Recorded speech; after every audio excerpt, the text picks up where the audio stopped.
Hello there, I'm back again. My name is Shegun Johnson, and I'm just giving discussion on democracy so that many Africans who have not been privy to understanding what democracy is all about, they will know. And this is without being partisan, just trying to give the principles of democracy, and people will come to know what is good from what is bad, what is right from what is wrong, so that democracy could have a foothold in Africa. Let me give this as a prelude. So many years ago, I think that was in 1991, the Association of Commonwealth Universities asked me to research into why democracy is not finding its feet in Africa. And they asked me to go anywhere of my choice, any democratic university, any democratic country, anywhere. So I chose University of Manchester. That was in 1992 when I went on a research to know why is democracy not finding its feet. I went through the historical situation and went through economic, trying to know whether it was a colonial legacy. And I tried to put all of these things together and come and wrote a book titled Brainless and Vampire Decisions of African Leaders. So in essence, I was trying to say that democracy finds it difficult to have a foothold in any country where there is a lot of corruption. So that's just the topic for today, democracy versus corruption. Now, even the word corruption shows that it's made up of two words, co and rupture.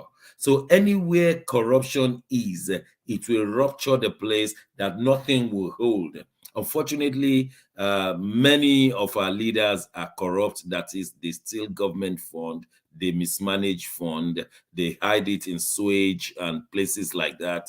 And eventually the money rots away, or eventually they purchase houses all over the world, hide the money in offshore banks, and hide the money in properties in highbrow areas of capitals in Chicago, in London, and in so many places they hide this money. With that kind of situation in our polity, there's no way democracy will stand. In essence, let me make it very plain. Corruption kills democracy. Democracy is underlined by honesty of the leaders. That is why we have the saying that democracy, which is basically the government of the people, by the people, for the people, which means that there is an aggregation of what the people want, telling their leaders what to do.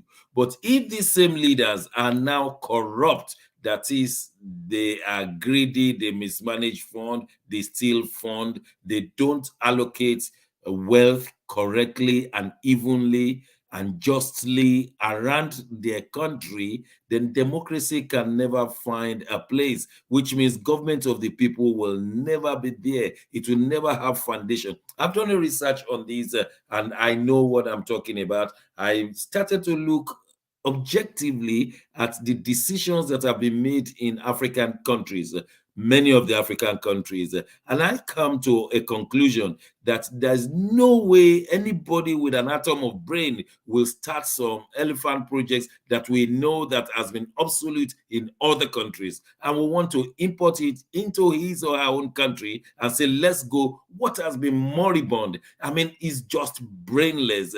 And people have discussed brainless discussions, brainless issues as concepts in various ways. And the other one I call the vampire decisions, where they are just about to steal money. So they look for projects to steal money, to siphon money. They don't even do the project at all. They just put it on paper and nothing on the ground, which I term vampire decisions. That is, from the outset, they have made up their mind to steal government money. And so, if you want democracy to take root in your nation, make sure that you start shouting against corruption. And what is more, the corrupt leaders will involve their voters by buying their voters. That is the greatest form of corruption, buying your right to put a right leader there.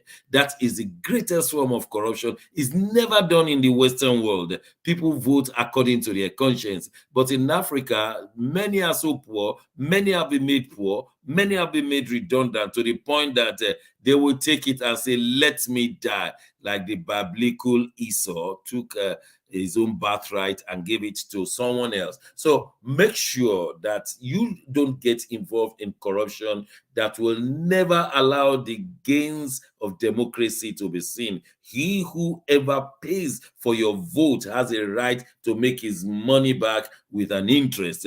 And that is why corruption will definitely kill democracy. It's not my thought, it's a research that I have done.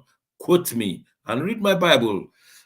Brainless and vampire decisions of African leaders. Until tomorrow, when I come with another discussion on democracy and its challenges.